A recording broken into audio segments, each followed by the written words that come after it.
السيد روبياليس، مرحبا بك في الدوحة. أنا مغربي وسأعود لقطر 2022. بس عفوا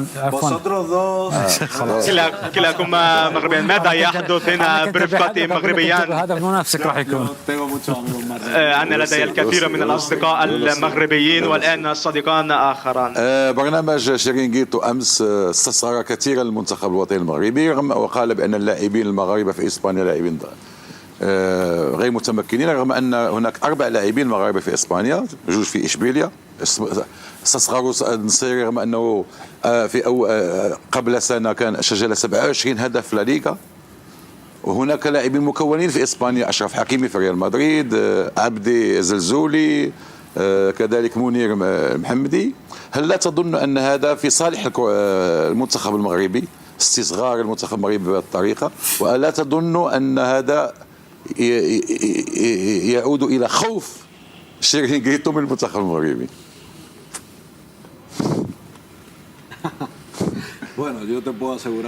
في الواقع من الممكن أن أؤكد لك بأننا نكن احترام كبير للمنتخب المغربي وللبلد أيضا. لبلد المغرب لدي علاقة وطيدة جدا مع سفيرة المغرب في إسبانيا صديقتي كريمة. نحن نتحدث كثيرا وقريبا جدا سأستقبل رسالة منها أو أنا سأرسل لها الرسالة.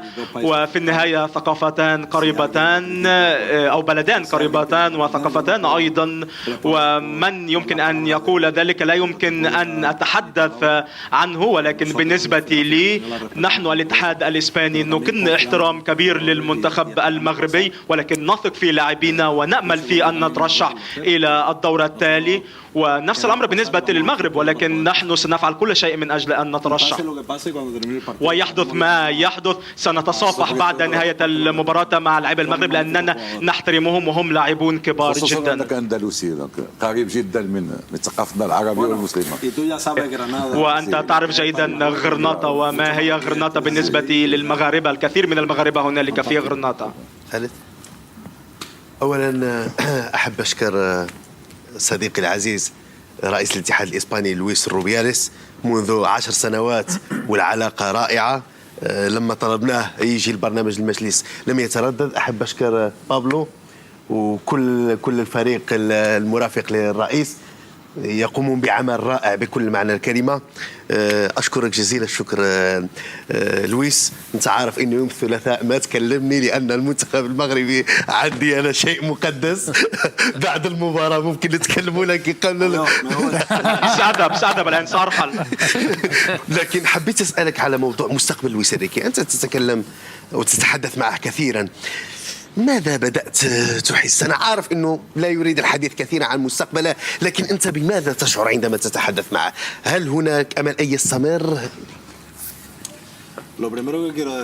أولا ما أريد أن أقوله بأنه لديه الكثير الآن. أنا أدرك تماما بأنه لديه الكثير من المتابعين يتحدث باللغة العربية أفضل بكثير من اللغة الإسبانية، وهذا يعني أنه متابعين كثر.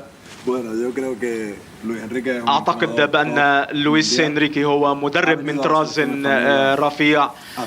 وصل إلى المنتخب الإسباني وقبل عرض ضئيل جدا، والكثير من المدربين رفضوا هذا العرض، وبعض أندية الدوري الإنجليزي عرضوا عليه عرض أكبر بكثير. وبالتالي هو شرف كبير لنا أن يكون معنا مدرب معروف في كل أرجاء العالم ومن مستوى كبير. مولينا المدير الرياضي وأنا سنتحدث معه بعد نهاية كأس العالم. سنحاول أن نقوم بعمل تقييم وسنرى الأفضل بالنسبة للمنتخب الإسباني. بس هو لمح أنه راح يترك المنتخب الإسباني بعد المونديال يعني.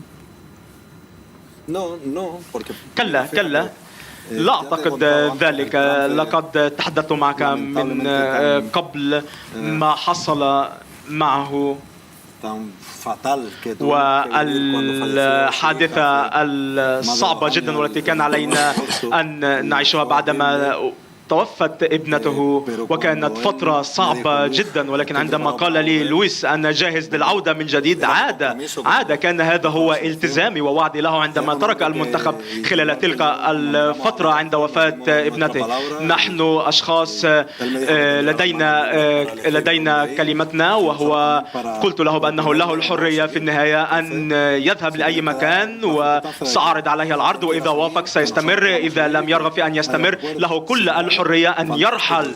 في النهاية بالطبع سنشكره إذا لم يرغب في أن يواصل. لقد قام بعمل كبير جدا وفي لحظة صعبة جدا في إسبانيا، وجعل كل الجميع ينجذب مرة أخرى إلى المنتخب الإسباني، واستدعى لاعبين بالعمر 19 و20 عملوها مستقبل كبير لإسبانيا. حدث ما حدث نحن ممتنون له، وهذا يعني أنه وهذا لا يعني بأنه لن يستمر. لا أعرف ما الذي سيحدث في المستقبل. وأنا ممتن لك كأب فقد ابنته، قادر اليوم على العودة إلى الحياة من جديد، وأنتم ساعدتوا في هذه النقطة جدا مهمة، يعني طرح الموضوع من صوب أشرف ومن صوبنا وكذا، حتى أنه هو لم يوقع العقد التجديد أو ما شابه ذلك. يعني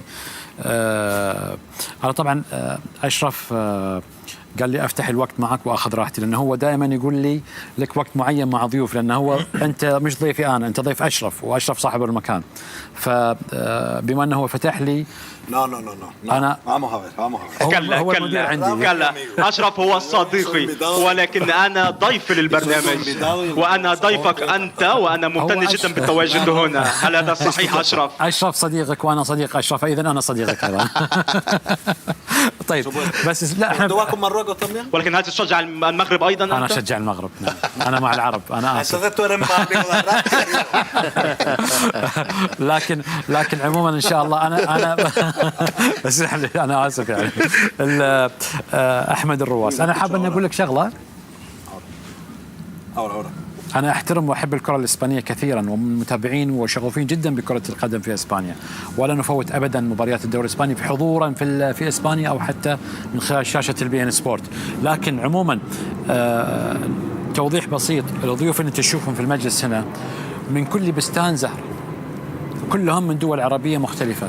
عندك من دول الخليج، من السعودية ومن قطر ومن الكويت ومن عمان، من المغرب، من الجزائر، من تونس، من الأردن، من العراق، من مصر، فخليط من الوطن العربي طبعا ما بين كل الدول العربية. عندي في الفيلم هذه البطولة احنا نسميها بطولة كل العرب كما قال سيدي سمو الأمير، فبالتالي هي فعلا تستحق أن نجتمع مع هؤلاء العرب يعني والحديث.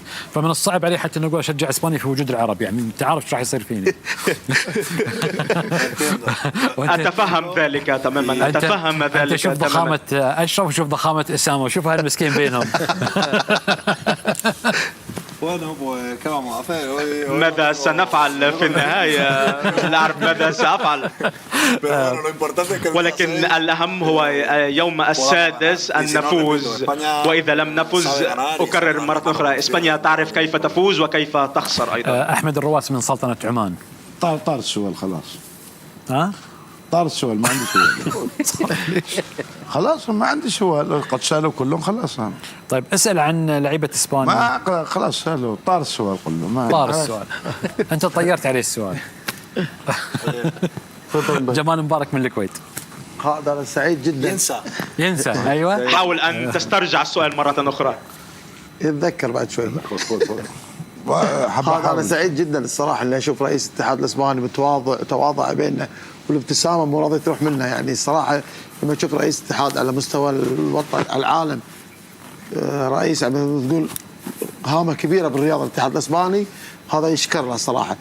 وشنو بغيت أعرف عن شعوره بخصوص مباراة ألمانيا وكوستاريكا، يوم سجلوا كوستاريكا الهدف إسبانيا طلعوا برا الفترة هذه، شنو كان شعوره؟